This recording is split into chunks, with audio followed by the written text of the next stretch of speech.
KPMG's Andrew Underwood is the European lead partner on tax-efficient supply chain management, and he was able to provide an interesting take on procurement's relationship with other business functions. I asked him what his views were on the role of procurement in a post-recession world. I think on the back of the recession, I think the procurement profession, the procurement capabilities have really been very well understood by organisations as they seek to drive cost and efficiencies throughout the business. And I think they're finally realising that within the procurement functions, there is a huge amount of value to be delivered. I believe that the recent challenges around the economy have ensured or enabled organisations to start talking to each other in terms of the functions within those organisations and really starting to think at where is the value that can be driven by looking at procurement not in isolation, but in conjunction with other parts of the business, particularly around finance, tax, treasury. Those sort of elements to an organisation really are starting to become much more joined up. And what do you think is key to procurement having a role at the table and sort of relating in beneficial ways with those other elements of the business? I think procurement is moving towards perception that it is much more of a strategic driver than it ever used to be. I think there was a view that procurement is very sort of tactical, cost-focused, which is still in some areas seen as the role of procurement, but in many others they're waking up to the fact that the procurement role really has to be to drive incremental value from an organisation.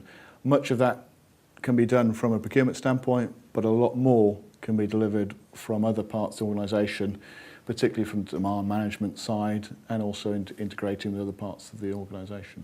Absolutely. And from a skills perspective, what capabilities do you think are important for the modern CPO, and what sort of capabilities should they be engendering in their team? Good question.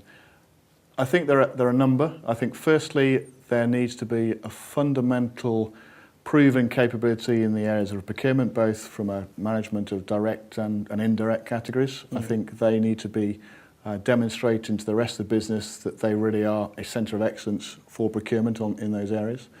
I think the last sort of 18 months, 2 years, people have really realised that as well as those deep skills, they're almost a given. I think the other skills that CPOs need to be driving within their business functions is change management, being able to relate to the stakeholders, both internally and externally to the organisation, to really start to drive conversations which look at ways of driving incremental value that may not otherwise have been delivered. But for you, obviously, it's not all about procurement. You see a lot of different areas across the supply chain. Where do you think the most opportunity is for improvement? I think if you look at it in two ways, there are organisations who are looking to try and get into a leading practice mindset in the way they manage their procurement function and the way they manage their supply base.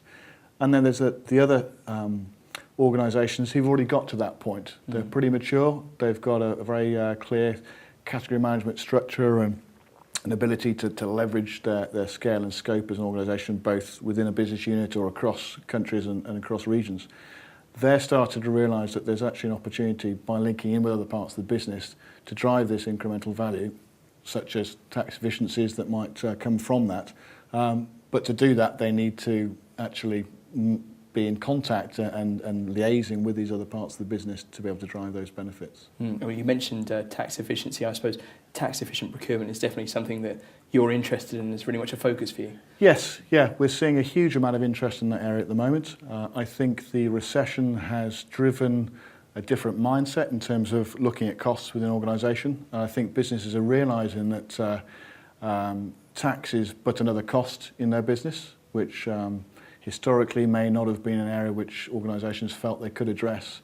I think many businesses are realising actually it is a cost that can be addressed in a way that will help both the organisation but also ensure that the efficiencies and incremental value can be driven. Absolutely. Well, thank you very much, Andrew. Pleasure.